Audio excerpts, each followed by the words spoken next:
Buenos días a todos, buenas noches, bienvenidos a la charla, muchas gracias por estar aquí. Entonces, pues vamos a dar inicio. Como tal, los contenidos de esta noche, vamos a ver la introducción, el manejo global de las catástrofes, la atención prehospitalaria, la atención hospitalaria y las acciones post-emergencia, junto con conclusiones y referencias al final de la charla. Bueno, abordaremos el manejo global en este tipo de eventos. Entonces, nos centraremos en lo que es la atención prehospitalaria, la atención intra y hospitalaria y pues qué acciones post-emergencia debemos realizarnos y pues por último daremos unos datos de importancia para llevar a cabo. Es importante saber que desde los años 50 y muchísimo antes, Colombia estaba inmersa o somos lastimosamente un país violento con el surgimiento de las guerrillas, el M-19, las AUC, los paramilitares, el ELN, entre otros grupos armados al margen de la ley, y que por medio de la intimidación, lo que es el miedo y también lo que son los atentados y ataques terroristas han dañado a la población civil y en lugares públicos. Entonces, de esto surge la necesidad de hablar de la atención médica en lo que es en atentados y explosiones como eventos con múltiples víctimas como tal. Ya pasando a la definición de evento de múltiples víctimas o mass casualty incident, vamos a ver que es una situación o desastre que resulta en una demanda de atención médica que excede la capacidad normal de los recursos, espacios, personal y sistemas de una institución de salud. Estos eventos normalmente traen una gran demanda para los sistemas de salud, incluso si estos son bastante experimentados. Entonces, es por esto que la preparación ante estos eventos es el pilar fundamental para poder atenderlos o abordarlos de una manera efectiva. Estos eventos van a contar con diferentes características. La primera de ellas va a ser que puede ser causada por muchas situaciones. Entre estas incluimos las causadas por los humanos, sean accidentales o no, de las cuales incluimos las colisiones automovilísticas, los atentados terroristas, las explosiones, los bombardeos, o también incluimos los desastres naturales como huracanes, terremotos, inundaciones, entre otros. Además, vamos a tener una redistribución del manejo de recursos. Vamos a emplear una filosofía de control de daños en la cual vamos a pasar de una atención máxima efectiva individual a una optimización colectiva de la atención en salud. Esto quiere decir que vamos a utilizar los recursos en la mayor cantidad de pacientes posible para pues reducir las muertes de los pacientes. Estos incidentes se van a clasificar en diferentes niveles. Vamos a tener 5 niveles en el que en el primer nivel vamos a ver que las víctimas generadas van a ser entre 1 y 10 víctimas. El segundo nivel van a ser entre 11 y 30 víctimas. El nivel 3 va a ser de entre 31 y 50 víctimas. El cuarto nivel va a ser de 51 a 200 y ya el quinto nivel va a ser más de 200 víctimas y esta clasificación lo que nos permite ver es la magnitud del evento. Ahora bien, es importante saber cuál es el manejo global de la catástrofe y pues cuáles son las estrategias que se tienen para esto. Siguiente, por favor. En ese orden de ideas tenemos el ciclo del desastre, el cual es un proceso como tal de gestión de riesgo, en donde pues inicialmente vamos a tener el desastre, pues está representado por medio de la bomba en este caso, y habrá una respuesta inmediata con el fin de hacer una recuperación de víctimas, una migración de estas, una organización en triage y pues a su vez y lo más importante en este caso es asegurar la escena para prevenir el daño o mucho más daño. Tenemos que evaluar la escena, tenemos que estar preparados y saber cómo responder adecuadamente como tal ante un desastre. Siguiente, por favor. Entonces, dentro del manejo global de la catástrofe, es indispensable lo que es el soporte, la coordinación, la clasificación, la asistencia, la evaluación y la recuperación, en donde pues diferentes actores como ambulancias, hospitales, primer respondiente, etcétera, etcétera, pues van a generar la asistencia hacia las víctimas. Entonces nos vamos a dividir como tal en tres grupos. Un primer grupo eh, que se va a encargar de lo que es la coordinación, las cuales son las maniobras de rescate sobre estabilización. Luego ya vamos a tener lo que es la clasificación, que es la evacuación de los pacientes a zonas de agrupamiento de heridos y pues allí vamos a realizar las maniobras de resucitación y pues el triaje o la clasificación de estos mismos, dándoles prioridad a aquellos, digámoslo, eh, que son potencialmente salvables, por decirlo de alguna manera. Vamos a tener la asistencia, entonces evaluando a los pacientes críticos con un traslado de soporte vital avanzado. Ya tenemos la evaluación, que es la distribución a hospitales de las diferentes redes sectoriales, para lo cual vamos a hablar más adelante, y pues se van a activar una serie de mecanismos como el CRU, entre otros. Ya vamos a mirar también lo que es la recuperación, el conteo de víctimas y el operativo de asistencia a las familias, la distribución de las mismas, y pues vamos a hacer la masificación de ellos a los centros de atención más proximales o más cercanos según la red que haya. Entonces es importante tener el primer grupo de comunicación y toma de decisiones, o sea, el qué hacer, para dónde voy. El segundo grupo, pues que ya es como tal los centros de atención, hospitales o clínicas, donde entonces llega la persona y dice, miren, pasó esto, tenemos aproximadamente tantos heridos, entonces una mochila de catástrofe en todo el servicio de emergencia con el fin de atender a estas víctimas.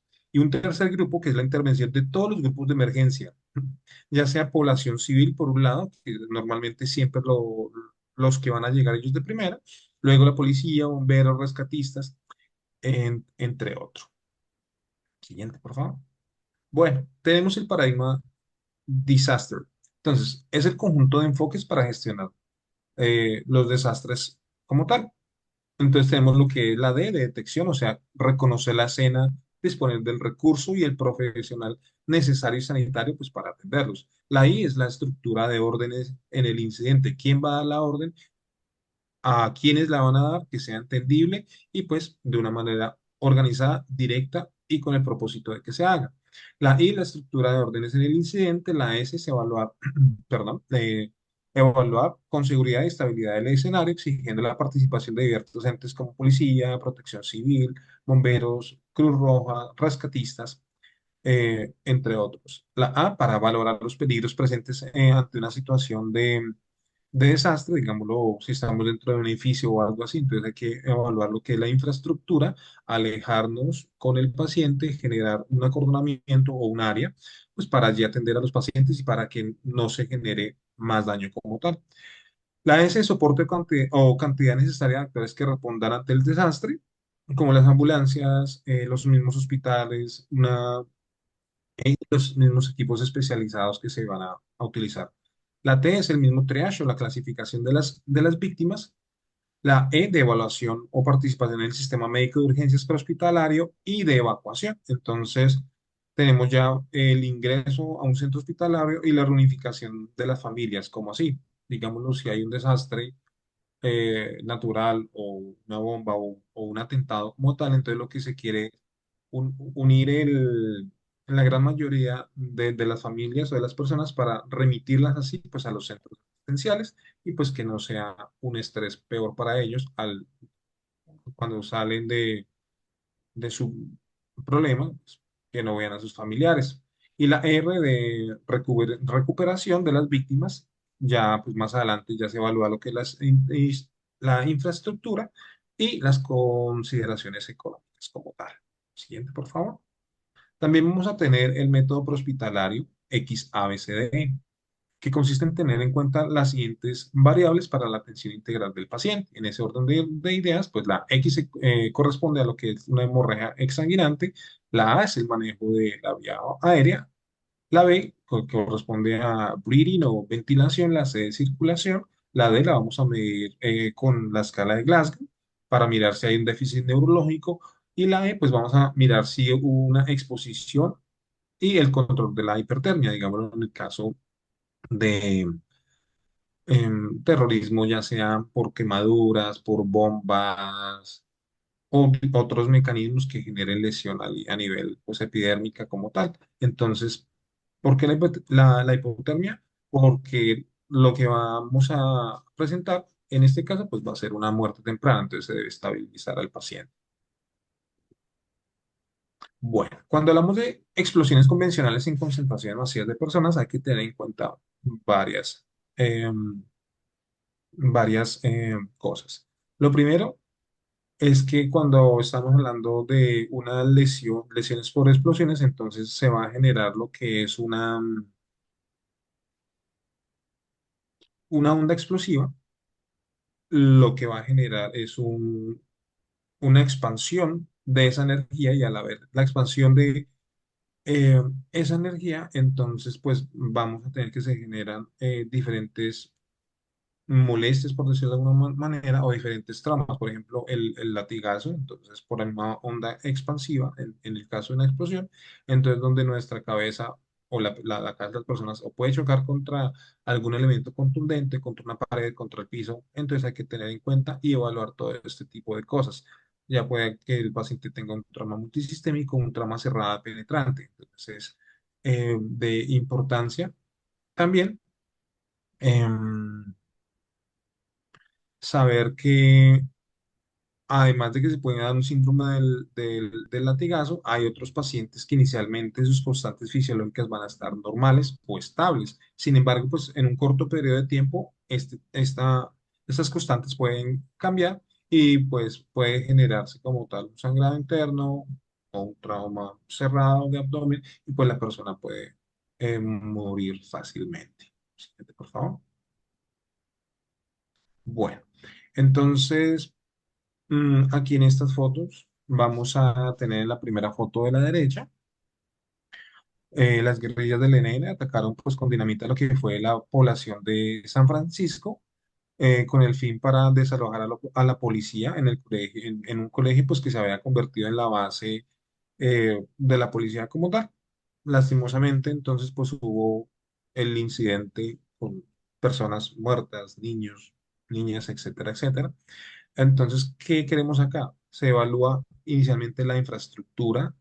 Ya una vez tengamos la evaluación de esa infraestructura, entonces vamos a asegurar, acordonar el área y pues ahí sí vamos a atender al paciente. También cabe recalcar en la segunda imagen que pues el 2 de mayo del 2002 aproximadamente 80 personas mueren, entonces entre ellos lastimosamente 48 menores de edad, luego de que un ataque guerrillero de las FARC lanzara un cilindro bomba durante un enfrentamiento con paramilitares de la UC contra la iglesia de Bellavista, en el municipio de Bojayá, pues donde realmente se estaba celebrando un culto religioso y había población refugiada. Entonces hubo múltiples muertes por quemaduras debido a la explosión. Es aquí donde cobra bastante importancia el, el aspecto de hacer un buen triage rápido, preciso, que ya más tarde hablaremos de eso. Siguiente, por favor. Y pues para no ir tan lejos, cabe mencionar el atentado hecho en el Club del Nogal el 7 de febrero del 2003, donde el lugar de atentado, al lugar de atentado, pues los primeros que llegan son la población civil. Entonces es de suma importancia delegar funciones. Por otro lado, también llegaron al lugar, pues, rescatistas, bomberos, policía o ATF, que es el Departamento de Alcohol, Tabaco y Armas de Fuego, que pertenece a los Estados Unidos de América, pero tiene oficinas en Colombia. Entonces son una serie de enramados como tal de múltiples organismos nacionales, internacionales, en este caso, eh, como es el ATF, que llegan a responder ante una situación. En ese orden de ideas, pues todo esto conlleva la activación del HEIS o HEICS, que es un sistema de mando de incidentes para emergencias hospitalarias. Entonces, donde activan ese sistema y en ese orden de ideas, después de activar, entonces ya se sabe qué hacer, ya es un protocolo establecido. Bueno, eso fue la atención prehospitalaria que es de suma importancia en este tipo de eventos. Ahora vamos con la atención hospitalaria. Como tal, lo primero que se va a ver va a ser una respuesta hospitalaria o la preparación del hospital para este tipo de eventos. Vamos a ver como una oleada de pacientes o patient search en el cual como hospital no vamos a tener mucho conocimiento. No vamos a saber cuál es el número de víctimas que ingresan al hospital ni cuál es la gravedad de las lesiones que tienen. Entonces, como hospital, vamos a emplear un concepto que se conoce como Surge Capacity y tiene como objetivo ampliar la capacidad de respuesta del hospital y dirigir los recursos disponibles que son limitados al mayor número de pacientes posible. ¿Cómo vamos a empezar?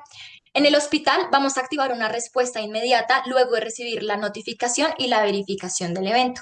Cada hospital debe contar con un plan de respuesta a emergencias y desastres o PRED que debe estar basado en el sistema de comando de incidentes hospitalarios, que como tal va a ser la herramienta que nos va a dar las estrategias, las funciones y que nos va a organizar toda la gestión hospitalaria. Esta gestión va a estar guiada por diferentes personajes importantes para un manejo efectivo de la emergencia. Algunos roles esenciales que podemos encontrar va a ser el del director médico, el director administrativo, la jefe de enfermería y el coordinador de servicios médicos de emergencia, que puede ser el coordinador o el médico de turno de emergencias que esté disponible en el servicio al momento de recibir la notificación. ¿Cómo va a ser la organización hospitalaria antes de que lleguen los pacientes? Esta se va a dividir en diferentes pasos. Lo primero que vamos a hacer es evacuar la zona de urgencias para habilitar espacio para los pacientes que entran. Entonces ustedes se preguntarán, ¿qué vamos a hacer con los pacientes que ya se encontraban previamente en la zona de urgencias? Estos pacientes van a ser reevaluados y los que estén estables van a darles el alta y los que estén de pronto que sí necesiten atención médica, vamos a reorganizarlos o dirigirlos a otras zonas establecidas del hospital para atenderlos pues luego de que pase toda la emergencia. Lo segundo que vamos a hacer es establecer zonas internas dentro del hospital para ubicar a los pacientes cuando lleguen. La primera zona que vamos a ubicar va a ser una zona de admisión o retriaje, en donde cuando los pacientes lleguen se les va a hacer una evaluación de triage para evaluar su estado y así ubicarlos como tal en las zonas de tratamiento. Como zonas de tratamiento las vamos a diferenciar por diferentes colores, como lo vemos en la pantalla, y la primera zona vamos a hablar de la zona roja o en la zona donde vamos a ubicar los pacientes que consideremos críticos recuperables. Estos pacientes van a estar inestables hemodinámicamente, van a tener comprometida su vida y pues necesitan una atención inmediata porque si no, pues van a fallecer. La siguiente zona, la zona amarilla, vamos a ubicar los pacientes críticos diferibles, que estos son pacientes que, aunque se encuentren estables, cuentan con lesiones o patologías que pueden llevar a una complicación o tienen algún riesgo de comprometer la estabilidad que presentan los pacientes. Estos pacientes, aunque no requieren de una atención inmediata, sí requieren de una atención urgente, que sus conceptos es importante diferenciarlos. En la zona verde, que es la tercera zona, vamos a ubicar a los pacientes no críticos, que van a ser los pacientes que cuentan con estabilidad hemodinámica y presentan lesiones leves o heridas leves. En la zona negra vamos a ubicar a los pacientes no recuperables. Esta zona no está en toda la literatura, depende del espacio disponible en el hospital, pero básicamente va a ser la zona en donde vamos a ubicar a los pacientes que lamentablemente, a pesar de nuestros esfuerzos médicos y obviamente teniendo en cuenta la disponibilidad de recursos, pues no vamos a poder hacer mucho por ellos porque pues van a fallecer. Entonces, más que todo en esta zona vamos a dar una atención de medicina de fin de vida o pues apoyo psicológico tanto a las víctimas como pues a sus familiares luego de identificar a los diferentes pacientes. La última zona va a ser la zona blanca, que va a ser nuestra morgue, y ahí vamos a ubicar a los pacientes fallecidos. Estos pacientes es importante identificarlos y son aquellos pacientes que al momento de llegar a la zona de retriaje van a llegar inconscientes y sin pulso a pesar de todas las maniobras que les hagamos, pues estos pacientes no van a responder. El tercer paso muy importante es establecer una comunicación efectiva. Establecer estos medios de comunicación eficientes para la distribución de la información es un paso esencial en el manejo de estas emergencias. ¿Cómo vamos a establecer una buena comunicación? Lo primero que vamos a hacer es establecer una estructura de comando clara. Para esto vamos a activar el puesto de mando unificado conformado por los roles esenciales que vimos anteriormente y esto lo que va a ser un grupo de personas que van a estar encargadas de la toma de decisión con respecto a la emergencia dentro y fuera del hospital. y pues así evitar caos y la mala comunicación entre todo el personal que está atendiendo la emergencia. Lo segundo que vamos a hacer es establecer un sistema de comunicación. Debido al gran caos que se presenta en estos escenarios, es muy probable que las líneas, tanto telefónicas fijas como celulares, vayan a estar demasiado colapsadas o saturadas y sea muy ineficiente la transmisión de la información. Es por esto que se recomienda contar con radios previamente sincronizados y cargados que cuenten con una doble vía y que tengan dos canales principales sintonizados. Uno propiamente para atención médica como tal y otro para seguridad, porque lastimosamente en algunos eventos no es tan común, pero en algunos eventos, después de que sucede el evento como tal en el lugar y los pacientes son trasladados, hay algunas personas que o en algunos eventos la seguridad no está garantizada ni para las víctimas ni para el personal de salud, aún estando pues en una institución privada. Entonces pues hay que estar muy pendiente de las notificaciones que estén relacionadas con el tema de la seguridad. El tercer paso va a ser la gestión de información y medios, que este consta de que la dirección médica y la dirección del hospital van a ser los únicos medios o las únicas autoridades encargadas de comunicar cómo está la situación con las víctimas y cómo está la situación de emergencia. Ellos son los encargados de hacer los comunicados oficiales y pues esto es con el fin de no generar malentendidos y pues de establecer una información verídica, confiable para los demás, para las demás personas. Es muy importante que dentro del sistema de incidentes hospitalarios vamos a encontrar un mando o un rol muy importante que va a ser el oficial de enlace. Dependiendo de la magnitud del evento, este oficial va a ser el encargado de permanecer en contacto con las diferentes instituciones que previamente mi compañero ya mencionó, como la Cruz Roja, la policía, otras instituciones de salud, la Secretaría de Salud, el CRU, entre otras. Y además va a ser el encargado de activar un sistema de referencia y contrarreferencia ya cuando la capacidad hospitalaria se ve muy sobrecargada, pues para pedirle ayuda a otros sitios de salud, tanto en servicios como en recursos. El cuarto paso va a ser preparar un lugar muy importante para el manejo de estas emergencias, que van a ser los quirófanos y el personal de salud. Normalmente los quirófanos son preparados por cirujanos de trauma, es lo ideal, pero pues dependiendo de la disponibilidad del personal que se encuentre al momento de activar la alerta, puede ser coordinado por el cirujano disponible. Las urgencias o las atenciones quirúrgicas deben ser categorizadas según la prioridad o la gravedad de la atención. Vamos a tener cuatro categorías principales. La primera va a ser una prioridad uno o prioridad inmediata y en estas vamos a ubicar a los pacientes que se encuentren inestables, como los que están en zona roja y necesitan atención quirúrgica inmediatamente porque si no su vida va a estar en bastante riesgo.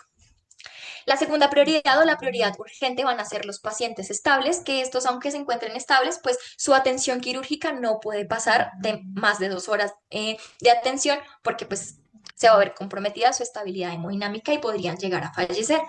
La prioridad 3, los de alta prioridad, van a ser los pacientes estables que se pueden demorar un poco más en recibir atención de 3 a 4 horas más o menos, sin riesgo de complicación. Y la prioridad 4, que es la prioridad no urgente, vamos a tener los pacientes estables, que estos son pacientes que cuentan con heridas menores, que pueden estar más de 12 horas sin ninguna complicación, ni ninguna comorbilidad, ni ningún riesgo de poner en riesgo, valga la redundancia, su vida, sin atención quirúrgica. Dos aspectos muy importantes de la preparación de los quirófanos es que se debe suspender la programación de cirugías previas a otros pacientes que ya estén ingresados al hospital. Esto es para tener la completa disponibilidad de los quirófanos y poder atender al mayor número de pacientes posibles. Luego, estas cirugías van a ser reprogramadas cuando entremos en fase de recuperación, que ya hablaremos de esto más adelante. Adicionalmente, se recomienda establecer la zona de cuidados intensivos cerca a la zona de quirófanos para tener una experiencia concentrada en trauma y pues tener un centro de recuperación que esté con fácil acceso a la zona de quirófanos. Luego, al llegar los pacientes propiamente al hospital, es importante realizarles o aplicarles en la zona de retriaje algunas metodologías, como ya hablamos la charla pasada, que son el triage STAT. Este triage nos va a permitir llevar a los pacientes a su área de tratamiento correspondiente según su clasificación para así lograr ser atendidos de la mejor manera. Es importante que cada paciente se le va a entregar su tarjeta de datos en donde los datos de identificación que podamos recolectar van a ser anotados junto con sus posibles diagnósticos, su sospecha diagnóstica, sus procedimientos y sus tratamientos que le vayamos a realizar, y esto con fin de tener una historia clínica bastante organizada y clara, pues para después poder hacer una recopilación efectiva de estos pacientes. Es muy importante y es recomendable tener carritos médicos prediseñados para la atención básica de los pacientes que ingresan a la zona de urgencias. Estos carritos son basados en metodologías como ATLS, Advanced Trauma Life Support, y que cuentan con elementos disponibles para atender emergencias basadas en la metodología ABC, como ya explicó mi compañero, de vía aérea, respiración y circulación. Algunos elementos de estos carritos van a ser los torniquetes y apósitos hemostáticos, principalmente para control de hemorragias, laringoscopios, tubos endotraqueales, catéteres intravenosos, cánulas oro y nasofaringias, accesos intraóseos o bolsas de reanimación, o también conocidos como dispositivos AMBU, que son las mismas bolsa, válvula, mascarilla. Luego de atender y de admitir a todos los pacientes dentro del hospital y organizarlos en sus diferentes zonas, no solamente los vamos a dejar ahí, sino que vamos a estar en un proceso dinámico que se conoce como el proceso de retriaje, y este se basa en la evolución del paciente. ¿A qué se refiere esto? Que un paciente en zona roja puede cambiar de clasificación y convertirse en un paciente de zona negra. Un paciente de zona amarilla puede evolucionar y convertirse en un paciente de zona verde, o por el contrario puede empeorar y pasarlo a una clasificación de zona roja. Esto es un proceso dinámico y este es el gran mensaje de esta diapositiva, que tenemos que no solamente tratar a los pacientes, sino estar todo el tiempo pendiente de ellos y de la evolución para tomar nuevas decisiones con respecto a ellos. Como mencioné anteriormente, esta es la estrategia de triage start que se aplica en el momento de llegar los pacientes. No vamos a abordar mucho en ella porque hablamos de ella en la charla pasada. Sin embargo, esta es una estrategia, y el mensaje que quiero que quede de esta diapositiva es que debe ser un método de clasificación rápido. Tenemos que ubicar a los pacientes y clasificarlos lo más rápido posible para que puedan ser tratados. Este triage se basa básicamente en algunas preguntas esenciales, como si el paciente camina, si el paciente respira, a pesar de que le posicionemos la vía aérea, si respira, a qué frecuencia respira, la perfusión del paciente, es decir, si tenemos pulso o tiempo de llenado capilar, o pues cómo está el estado neurológico o cognitivo de nuestro paciente, para así poder clasificarlo en la zona correcta.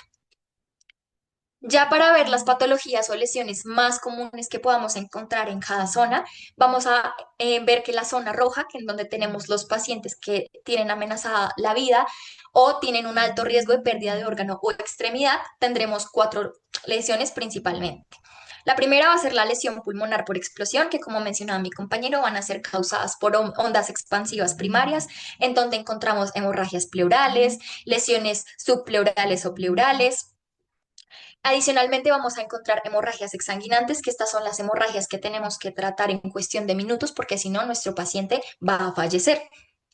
Estas hemorragias pueden ser causadas por lesiones en vasos sanguíneos de alto calibre, como lo son la aorta o las arterias ilíacas, o por amputaciones traumáticas que puedan llegar a presentar. En tercer lugar, tenemos el traumatismo cráneoencefálico, que este puede ser abierto o penetrante o cerrado. Podemos tener hematomas subdurales y dentales, y pues podemos tener en algunos casos fracturas de cráneo que pues necesitan atención inmediata. Por último, en la zona roja tenemos las lesiones abdominales, que podemos tener abdómenes eviscerados, podemos tener abdómenes agudos hemorrágicos o pacientes con hemorragias internas con riesgo de shock hipovolémico. En la zona amarilla vamos a tener los pacientes estables que tienen algún riesgo de inestabilidad o complicación, y aquí vamos a encontrar mayormente fracturas de huesos largos, que pues estos son aquellos pacientes que pueden demorarse un poco más en su atención quirúrgica, más o menos 3, 4 horas.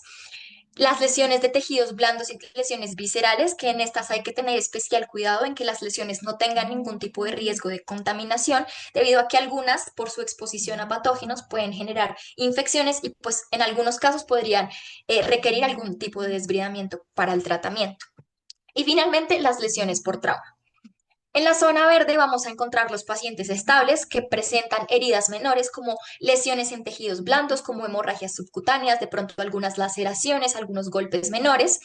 También lesiones musculoesqueléticas, como fracturas simples que únicamente necesitan inmovilización con férula o yeso. Es muy común encontrar lesiones auditivas, especialmente ruptura de la membrana timpánica, en eventos de múltiples víctimas causados por explosiones o bombas. Y adicionalmente en esta zona vamos a encontrar pacientes con estrés agudo, con reacciones psicosociales. Más que todos estos pacientes se les va a dar un apoyo psicológico, pero pues realmente la atención de estos pacientes puede ser manejada de una manera más sencilla que los pacientes que se encuentran en zona amarilla o en zona roja.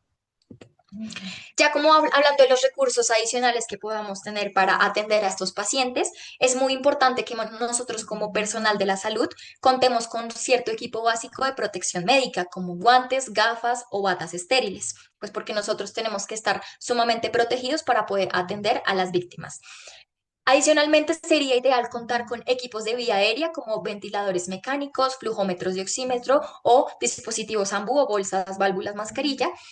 Adicionalmente, por la parte de equipos de terapia intravenosa y fluidos, podemos contar con bombas de infusión intravenosa, tubos de sangre, solución salina normal al 0,9%, solución lactato de Ringer. Por la parte de drenaje y procedimientos, podemos contar con tubos de tórax, bandejas de intubación, suturas básicas, entre otros. De equipos de monitoreo podemos contar con monitores con electrocardiograma y oximetría o manguitos de presión arterial para ciertos pacientes según la necesidad. Y muy importante para estas emergencias, control de hemorragias y trauma. Como ya mencioné anteriormente, es importante el uso de torniquetes, vendajes compresivos, apósitos hemostáticos, férulas y mantas térmicas para prevenir complicaciones como la hipotermia. Hablando de los suministros farmacéuticos, que también son muy importantes, tenemos que tener disponibilidad de diferentes categorías de medicamentos. Por la parte de sedación y analgesia, vamos a encontrar que algunas opciones pueden ser las benzodiazepinas o los opioides con su respectivo antídoto, la naloxona, y pues con el respectivo seguimiento a estos pacientes de sus signos vitales. Los broncodilatadores, como pues familias de anticolinérgicos o betagonistas. Vasopresores como norepinefrina, epinefrina, dopamina o vasopresina. Antimicrobianos, que se recomienda el uso de antibióticos de amplio espectro en pacientes según la necesidad, hormonas disponibles como insulina o hidrocortisona y algunos suministros importantes como cristaloides o fluidos intravenosos. Algunos aspectos a tener en cuenta. Lo principal son pues, las pruebas de laboratorio, hay que hacer un uso prudente de ellas. Se van a priorizar tres tipos de prueba: la tipificación, las pruebas cruzadas de sangre y los gases arteriales. Otro tipo de pruebas pueden sobrecargar al servicio innecesariamente, haciendo que la atención y propiamente pues los resultados de estas pruebas sean muy inefectivos y pues no sirvan mucho en la necesidad urgente que requiere la atención de este tipo de eventos.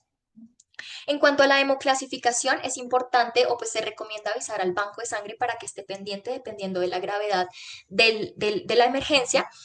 Lo ideal sería que por cada paciente grave se preparen o se lleven 3 unidades de sangre y por cada herido leve 2 unidades de sangre. Si en dado caso se desconoce el grupo sanguíneo del receptor, se va a enviar O positivo y pues se va a transfundir O positivo. Se utilizará O negativo únicamente en mujeres embarazadas con embarazo visible y esto es debido a la baja disponibilidad de este tipo de sangre. En cuanto a las imágenes diagnósticas, lo ideal es usar imágenes o exámenes que nos ayuden a guiar, que sean rápidos, efectivos y que nos ayuden a orientar el diagnóstico de nuestro paciente de la manera más rápida posible. Hay algunas imágenes que se demoran demasiado los resultados o pues el tiempo de uso es demasiado prolongado para lo que necesitamos, que es una atención inmediata. Las dos principales van a ser la ecografía FAST o Focused Abdominal Sonography for Trauma, que debe estar disponible en los servicios de urgencias, y como tal, como recurso limitado, la tomografía computarizada. ¿Qué vamos a hacer cuando la emergencia ya culmina, cuando ya pasamos todo el caos de la emergencia?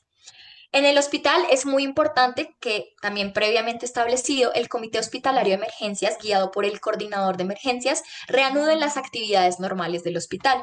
Entre estas, lo primero que vamos a hacer es la desactivación del plan de emergencias. Vamos a hacer una reapertura de áreas, tanto de las áreas que destinamos a la emergencia como de las áreas en donde trasladamos a los pacientes que estaban en la sala de urgencias y vamos a hacer una respectiva limpieza y desinfección de todos estos espacios. Vamos a reprogramar los procedimientos, como les comentaba anteriormente, de los pacientes que ya se encontraban con una cirugía programada, pero que tocó posponerla, pues es importante organizar todo ese tema de los procedimientos para ya poder entrar en una fase de recuperación recuperación del hospital. Esta fase de recuperación se va a dividir en 6 pasos esenciales. El primero va a ser la restauración del orden, que aquí vamos a ver que los servicios del hospital y la infraestructura van a volver como tal a funcionar como lo hacían anteriormente, pues antes de la activación de la alerta. La segunda va a ser el retorno a la normalidad y es que tanto el personal de salud como los suministros deben hacer un recuento de todo lo que hicieron, de todos los suministros que utilizaron, de los recursos que gastaron, para así poder reabastecer, por ejemplo, los carritos médicos, volver a almacenarlos para estar preparados para una siguiente emergencia. El tercer paso va a ser una encuesta terciaria o Definitive Care Phase, en donde es importante hacerla a todo el personal de salud. Además, es importante, en esta encuesta incluye también revisar las historias clínicas y el examen físico de los pacientes que fueron ingresados al hospital, pues esto es para reducir la incidencia de las lesiones que no se nos pudieron pasar por alto y pues para ofrecer una atención completa y efectiva a estos pacientes. El cuarto vamos a hacer un debriefing y autoevaluación, que esto es como una retroalimentación de todos los procedimientos que se hicieron dentro del hospital para identificar mejoras u oportunidades de mejora para próximas emergencias y para estar preparados para próximos eventos. El quinto paso va a ser la identificación de pacientes con el rastreo de sus restos y pertenencias, y esto se va a hacer con un sistema numerado de los restos y las pertenencias, y como tal, pues de los pacientes, de los que estén conscientes y los que tengan de pronto orientación, para poder identificarlos y pues comunicarlos o contactarlos con sus familias lo más pronto posible. Como último paso de la fase de recuperación, vamos a tener que asegurar el apoyo tanto a víctimas, a sus familiares, hablo del apoyo pues psicológico, y muy importante al personal de salud. Muchas veces los dejamos de lado o pues no le tomamos la importancia que se requiere, pero este personal de salud, conocido también como segundas víctimas, puede ser un personal que también se venga afectado por toda la situación. Es importante suministrarles o llevarlos a una valoración psicológica para prevenir complicaciones como depresión, ansiedad o estrés postraumático. Y pues para asegurar una atención efectiva pues en los diferentes servicios posteriores al hospital. Bueno, ya para terminar, vamos a dar unos mensajes para llevar a casa y tener en cuenta. Dentro de un evento de múltiples víctimas depende de la capacidad hospitalaria del primer receptor. La primera respuesta es la de la comunidad, en donde todas las manos pues, son bienvenidas, pero pues deben estar en coordinación. El manejo prehospitalario sigue el paradigma disaster, el método XABCDE, y donde el hospital debe contar con un plan de respuesta a emergencias y activarlo inmediatamente al recibir y confirmar como tal lo que es una alerta.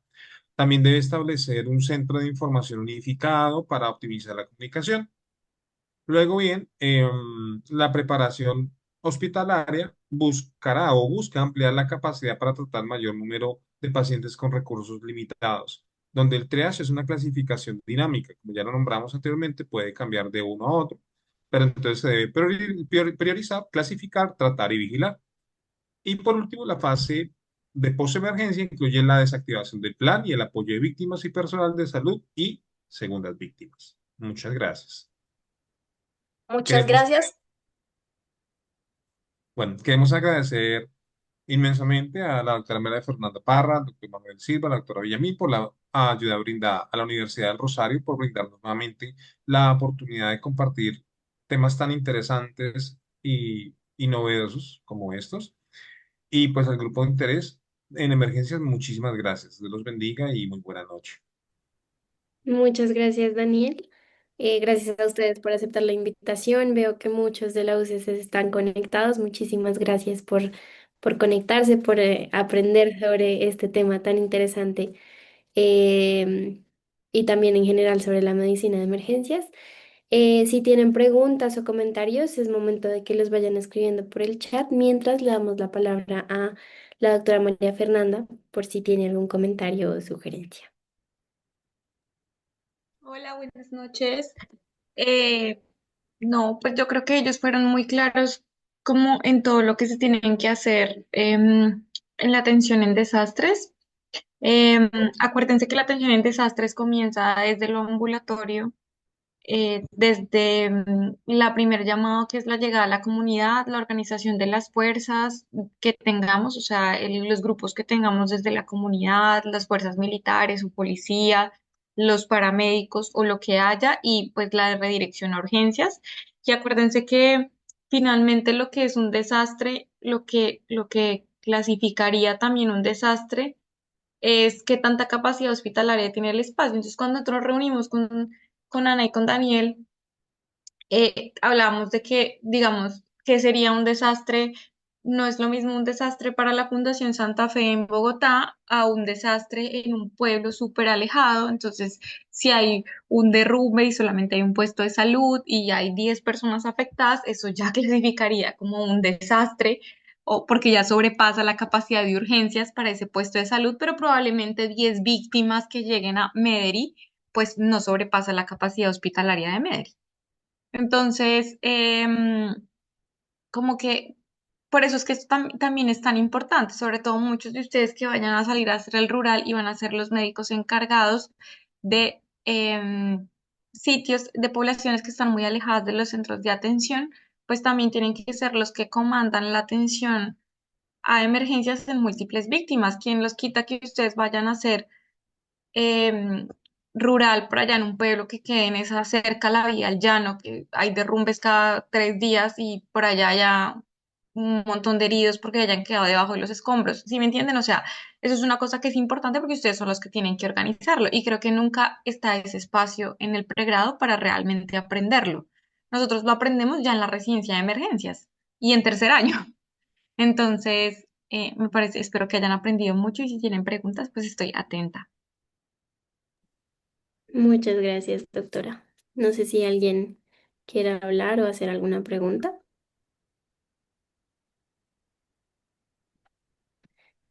No siendo más, damos por terminada la charla de hoy. Muchísimas gracias a todos por conectarse y a Daniel y a Ana Sofía por esta gran charla. Que estén muy bien. Bueno, muy bien, que descansen.